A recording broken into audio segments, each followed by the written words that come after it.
equals Chicago. 4 minutes, 2 seconds left to play. 23-14, Dallas leads the Bears. Rusty Litch over the head of Emory Moorhead.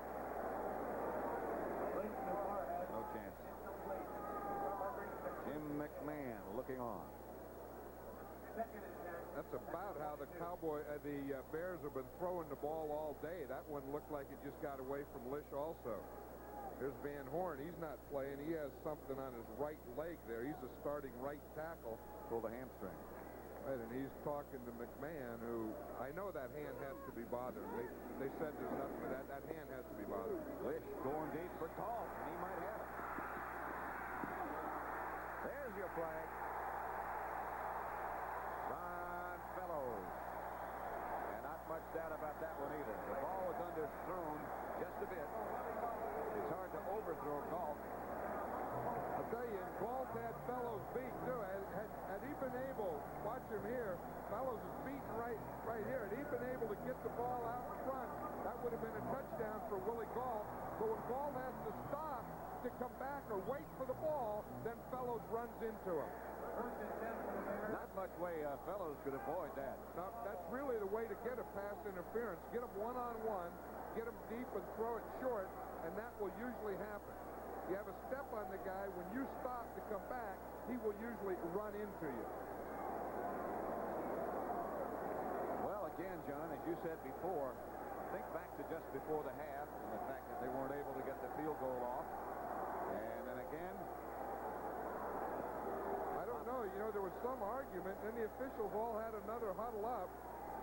Maybe they're deciding whether that was interference or not. Now they're saying it was. 48-yard penalty. Getting back to the missed field goals, they do come back to haunt you when you get down there with so many chances and get nothing out of it. Right, and the Bears did that 3 times in this game. Just before the half, they let the clock run out on them, and then they missed 2 other field goals. And that will. They're a good team, but they're not that good. Not yet. Heading motion as Lish comes left. Clinchscale comes up with the ball and still on his feet is Clinchscale, and now he goes down. Willie Galt, the intended receiver. Lish just let go of Badman. That was just a terrible throw because Willie Galt was open. He has him on a hook out here, and he just throws the ball way over his head. Harold Carmichael couldn't have caught this one. Watch, Clinchscale's just back there free. You see where Galt is open there? Look, he throws it way over his head right to Clinchscale. Watch the cut here. Here's Ron Fellows. He's worrying about him deep. Galt comes in here. He has him beaten. All you have to do is get the ball to him. Look, it's over his head. He doesn't even have a chance. So the Cowboys get the ball back at their own 13. 3:43 left to play. He figures out ways to win. This isn't his best Cowboy team, but they'll probably be 4-1 again after today. Ogaboon has Timmy Newsom and Tony Dorsett behind him. Makes the Dorsett, gets it out to Newsom. Newsom chased by Wilbur Marshall and brought out of bounds by Marshall. But he got enough, I believe, for a Cowboy first down. Yes, indeed, he did. This is going to be something. You know, it's going to be a tough one for the Bears because there's a lot of questions. You know, Walter Payton played so well in the first half, and then the second half, they just seemed to forget him. And, of course, that's going to be on one hand. Then on the other hand is going to be they had 4 scoring opportunities. Threw an interception, let a clock run out, and missed 2 field goals. There will be some questions. Clock is stopped at 3:37 left to play now. Handoff is again to Newsom. Is hit solidly right at the line of scrimmage. Flag goes down. Mike Singletary made the hit that brought him down. I'll tell you, this Bear defense has done a good job. Really they were rated number 1 coming into this game in all areas. They've played well today. Against the Cowboys. They really have, particularly again against the run. Hogaboom has been able to move the Cowboys through the air. The Cowboys have yet to unleash Tony Dorsett. You know, he used to always have those 100-yard games. He hasn't had one yet this year. He has 17. Sportsmanlike, number 61. 28 yards. Jim Cooper. Now, what does an old right tackle do that's unsportsmanlike? Those guys are the most sportsmanlike guys there are. They don't do anything unsportsmanlike. Wonder what they caught him doing. Maybe he's just tired of not being recognized.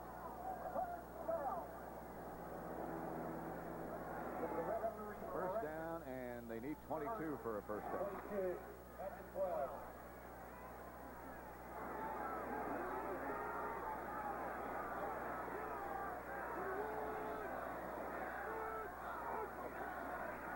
Dorsett.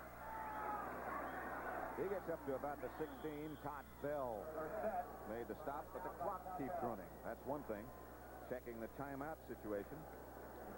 Both teams have all three.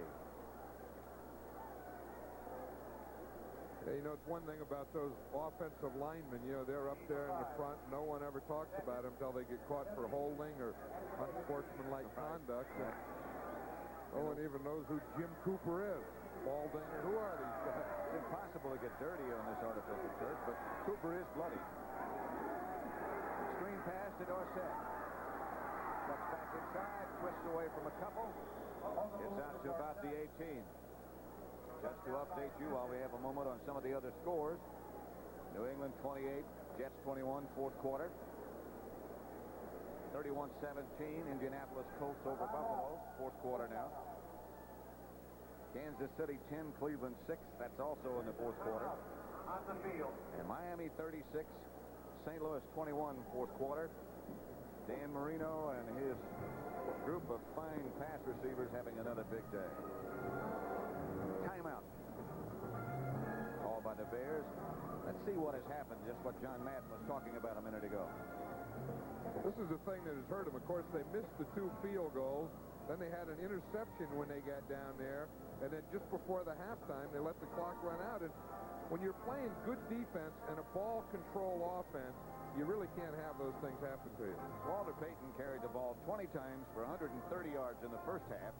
Second half, he's carried the ball 5 times for 25 yards.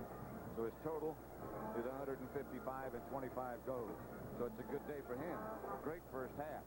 And you wonder why they got away from him, you know, especially so soon. I can see now at this point of the game that they would have to, but when they were 6 points down, they could have kept working the ball to Payton, I would feel. Of course, a full slate of games following this game here on CBS today. The Giants, Rams, Atlanta, San Francisco, Philadelphia at Washington, Green Bay, Tampa Bay. Detroit will go out to San Diego. And New Orleans against Houston, that neighborhood rivalry. Here at Soldier Field, Dallas Cowboys 23, the Chicago Bears 14 with 2:47 left to play. A very, very exciting first half that settled down to 2 field goals in the second half. Dallas led 17-14 at the half. Donnelly comes wide to the right. Third down. They need about 15. Newsom. Hit by Tyrone Keys, and in will come Danny White. Tyrone Keys has been doing a pretty good job over there. You know, he had a switch from the right side to the left side when Mike Hartenstein got hurt. Takes on the block, comes off the block, makes a tackle all by himself. That's pretty good for a defensive lineman. When you can take on a block, he takes on Jim Cooper, gets off the block, and makes the tackle. Especially when you're not used to that side. You change sides. Danny White's last punt was a great one. Out of bounds at the Bears 3, and it really put him in a hole. Timeout. Chicago. They only have one left now. What they wanted to do is take that timeout before the 2-minute warning and know that they'll get a timeout right after this play at change of possession. Then they'll get another timeout at the 2 minutes. So they really have 3 timeouts. That's the good news. The bad news is they're 9 points down and they need 2 scores. Dallas 3, Chicago 1. Mike Ditka was talking about his Bear team yesterday, saying that we've got to get to the level of excellence of teams like the Raiders, like the Cowboys, the 49ers, the Dolphins. Said those guys, the coaches in those teams and the players on those teams, know what they have to do to get to the Super Bowl, the playoffs, or whatever. That tunnel vision he talked about. I want to ask you about that in a minute. Danny White standing at his own 5. Fisher. Here's some tough blocking.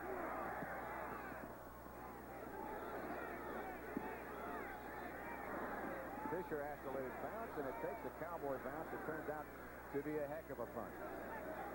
I'll tell you, that really hurt him, too, because that bounce lets the clock run down to 2 minutes, so they lose a timeout there. They'll get change of possession timeout and 2-minute timeout at the same time.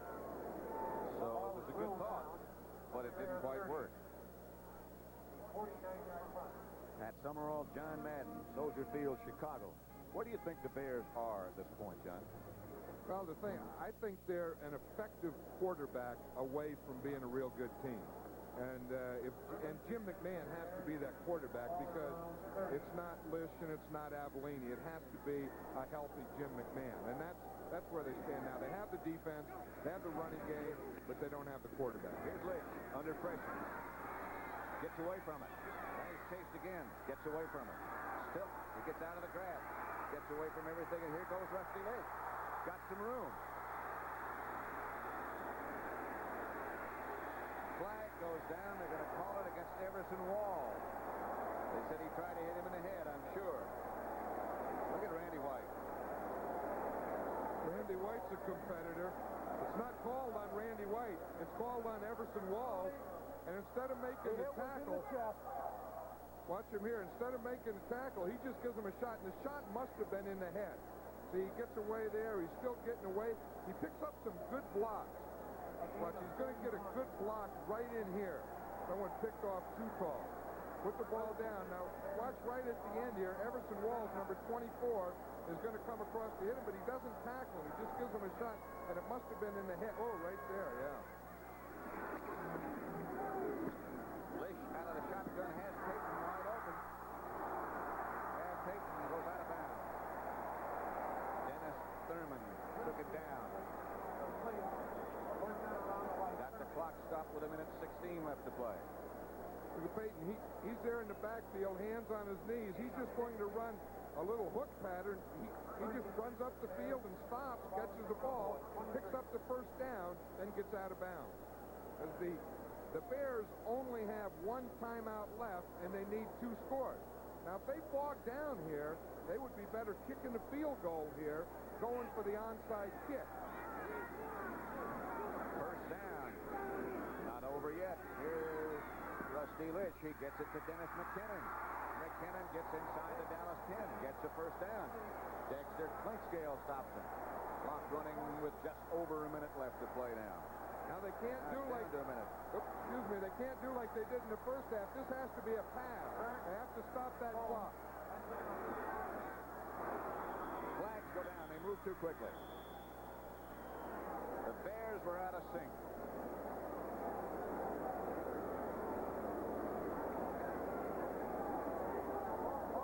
Number 74.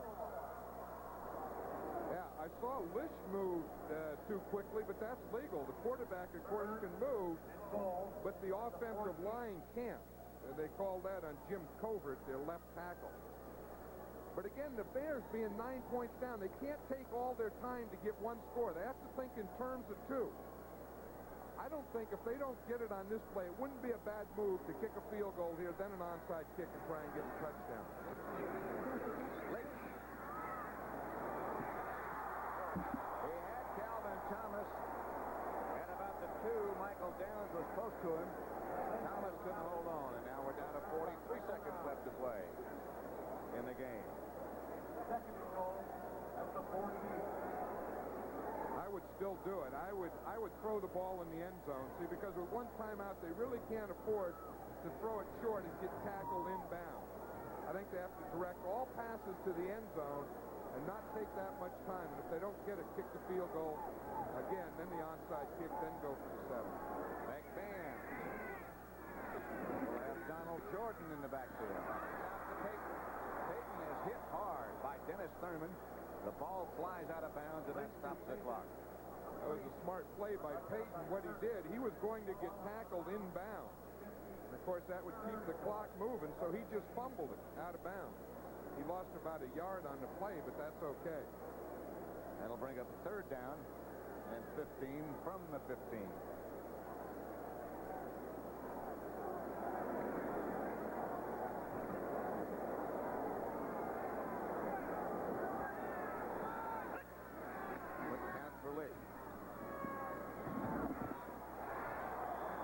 McKinnon at the 5 stays in bounds, and the clock keeps running.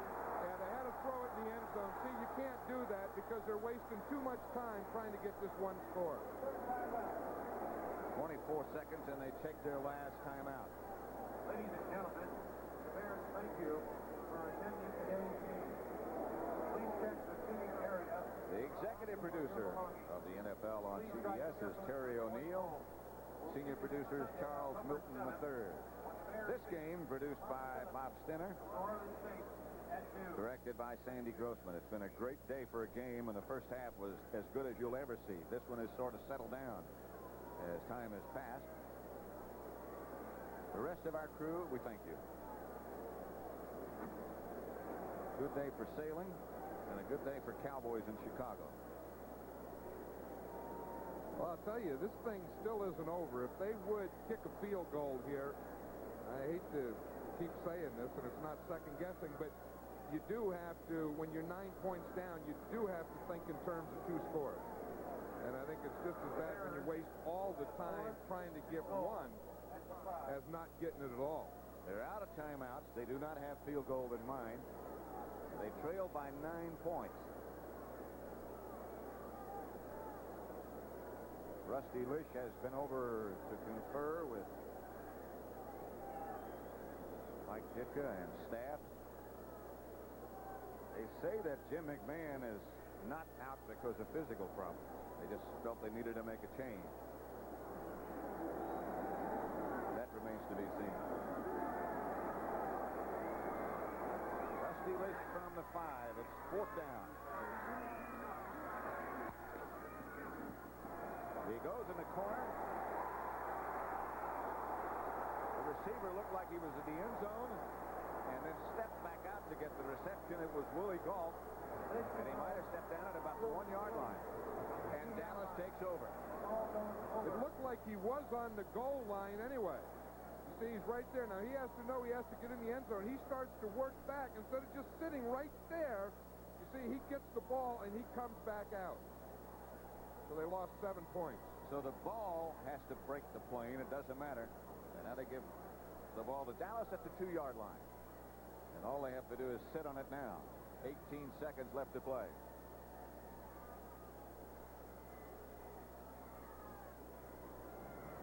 Chicago had the ball, the Bears did, for 35 minutes, 19 seconds of the game. So they felt they had to control the ball. They did that. But those missed scoring opportunities are what hurt. Tom Landry got to be happy with the victory, but wondering what he has to do to get that running game going. You know, he came in the game, and the Cowboys were averaging 3.5 per attempt running, and he would like to be 4-3, and I think today they were probably less than 3.5. Pretty sure you're right. So the Cowboys do capture the victory, and the Bears do put one in the W column. Tom Landry walks away. Dallas wins it 23-14 for John. Opening moments of this ball game, the Atlanta Falcons have thrown a long pass, Bartkowski to Stacey Bailey, and are inside the 5-yard line on the 49ers. And everybody knows that Atlanta is a very slow-starting scoring team. At least they have been in the past, but they had 21 in the first quarter against Houston. Looks like they're going to try to get some now early.